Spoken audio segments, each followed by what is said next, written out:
اور تجارت کا مال اس کے پاس اتنا ہے، یہ اسی طریقے سے 52.5 تولہ چاندی اس کے پاس ہے، اور اس کے اندر پھر 1 سال اس کے اوپر گزر جائے، پھر جب رمضان آئے گا اگلا تو پہلی تاریخ میں اس کو دینا واجب ہو جائے گا، اب اس کے اوپر زکوٰۃ واجب ہو گئی۔ تو اب یہ زکوٰۃ کس کو دی جاتی ہے؟ تو دیکھیے جہاں تک زکوٰۃ کا تعلق ہے، زکوٰۃ غریبوں کو دی جاتی ہے، مسکینوں کو دی جاتی ہے، اور مسکین وہ ہوتا ہے کہ جس کے پاس ایک وقت کے کھانے کا بھی نہ ہوتا ہے، اور فقیر وہ ہوتا ہے کہ جس کے پاس پیسہ تو ہے لیکن وہ اتنا نہیں ہے کہ جس کے اوپر زکوٰۃ واجب ہو جاتی ہے، اس کی ضرورت پوری نہیں ہوتی، اس کو بھی دیا جا سکتا ہے، اس کو بھی دیا جائے گا۔ جہاں تک اس کا تعلق ہے کہ ہم اس کو ماں باپ کو زکوٰۃ کا پیسہ نہیں دیا جانے کا، اسی طریقے سے اپنی اولاد کو ماں باپ کا پیسہ نہیں دیا جانے کا، اسی طرح ماں باپ سے اوپر کی جو چلے جائیں گے، باپ دادا پردادا، ان کو نہیں دیا جانے کا، اپنی نسل کے اندر پوتا پوتی نواسی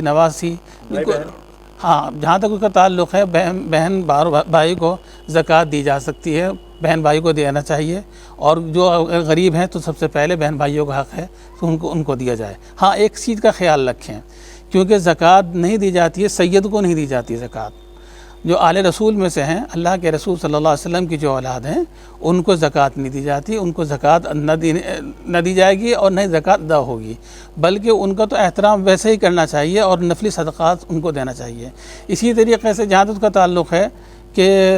غیر مسلم کو بھی ہم زکوٰۃ کا پیسہ نہیں دینے کے، ہاں البتہ ان کی جو مدد کریں وہ بغیر زکوٰۃ کے جو ہیں وہ امداد وہ کی جا سکتی ہے، وہ کیجئے، اس کا ثواب ملے گا۔ لیکن جو فرض چیز ہیں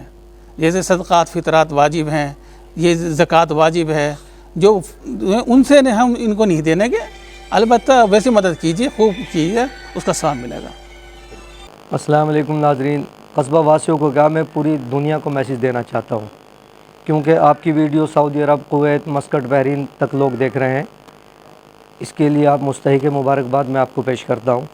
اور تمام ناظرین کو السلام علیکم، رمضان کی مبارکباد۔ کہ جرم کیا تو سزا ملے گی سوچ کے یہ ڈر جاتا ہے، جرم کیا تو سزا ملے گی سوچ کے یہ ڈر جاتا ہے، CCTV کیمرہ ہے اور تو ان سب کی نظر میں ہے، چھپ کے خطائیں کرنے والے تو یہ کیسے بھول گیا، سوتے جاگتے 24 گھنٹے تو اس رب کی نظر میں ہے۔ انسان پردے داری کے اندر کھا سکتا ہے، لوگوں سے کی نظروں سے خود کو بچا سکتا ہے، لیکن اللہ کی نظروں سے کوئی کسی کو نہیں بچا سکتا۔ میرے عزیز، میرے دوستو، بہت ہی دکھ کی بات ہے، لوگوں کو دیکھتا ہوں کہ وہ رمضان میں داڑھی بھی ہے، ٹوپی بھی ہے، کوئی دل باغ کھا رہا ہے، کوئی پان کھا رہا ہے، تو میں گزارش کرتا ہوں کہ جو لوگ اس طریقے کی حرکت کرتے ہیں وہ اس نفع سے بہت محروم رہ جائیں گے۔ اللہ کے رسول نے جو سنتیں بتائی ان سب سنتوں کے اندر حکمت ہے۔ میں حکمت کرتا ہوں تو بہت صاف سی زبان میں، بہت چھوٹے سے وقت میں، بہت تھوڑے سے وقت میں ایک میسیج دینا چاہتا ہوں جس سے پوری امت مظلوم، پوری امت اس سے فائدہ اٹھائے گی، فیض یاب ہوگی۔ سب سے پہلی بات یہ ہے کہ رمضان میں سحری کس طرح کھائی جائے۔ ہم لوگ جو ہے کبھی میٹھا کھاتے ہیں، کبھی اس کے اوپر کھٹا کھاتے ہیں، کبھی گوشت کھا لیتے ہیں، بریانی کھا لیتے ہیں، پھر پانی پی لیتے ہیں۔ یہ سب سے اچھا طریقہ ہے، اپنے پیٹ کو خالی رکھیں، بھوک لگنے دیں۔ بھوک سے جسم کی اصلاح ہوتی ہے، اور اصلاح جو ہوگی، جو بھوک لگے گی وہ آپ کی بیماریوں کو کھائے گی۔ اور کچھ نسیں ایسی ہوتی ہے جو زندگی میں صرف 24 گھنٹے یا 12-14 گھنٹے جسم کے اندر پانی نہ جائے اسی سے کھلتی ہیں۔ کچھ رگیں ایسی ہوتی ہے دماغ کی، تو وہ انشاءاللہ جب یہ پانی 14-12 گھنٹے نہیں جائے گا تو انشاءاللہ وہ رگیں کھلیں گی اور اس سے بھی ہم فیض یاب ہوں گے۔ تو سب سے پہلی بات یہ ہے کہ جب سحری کھائے سب سے پہلے اٹھتے 1 گلاس پانی پی لے۔ 1 گلاس پانی پینے کے بعد میں کسی آدمی سے اگر روٹی نہیں کھائی جاتی، بہت سے لوگ ایسے روٹی نہیں کھاتے، تو میں ان کو ایسی اچھی خوراک بتا رہا ہوں کہ زندگی میں کبھی ان کو نہ کوئی بیماری پاس آئے گی اور نہ ان کو روزہ لگے گا، اور ان کی تقویت اور ان کی جو ایمونٹی بدن کی وہ نہیں گر پائے گی۔ 2 انجیر، 20 کشمش، 5 بادام کی گری رات کو بھگو کے رکھ دے اور اس کا چھلکے اتار لے صبح کو۔ 3 چیزیں ہو گئی ہے، انجیر، کشمش، بادام،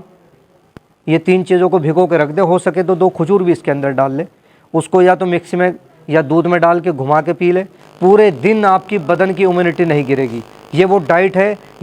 ہے کہ جو آدمی اس کو لے گا اس کے سامنے کوئی پاور کام نہیں کرے گی۔ بہت بہترین چیز ہے۔ اور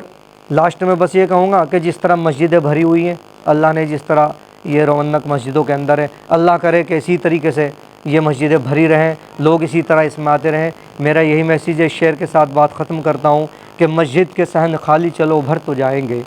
مسجد کے صحن خالی چلو بھرتے جائیں گے، اب 1 مہینے والے مسلمان آئیں گے، ماں باپ کو سلام بھی کرتے نہیں ہے جو، بازار میں سروں پہ وہ ٹوپی لگائیں گے۔ اور یہ شعر کہ رمضان میں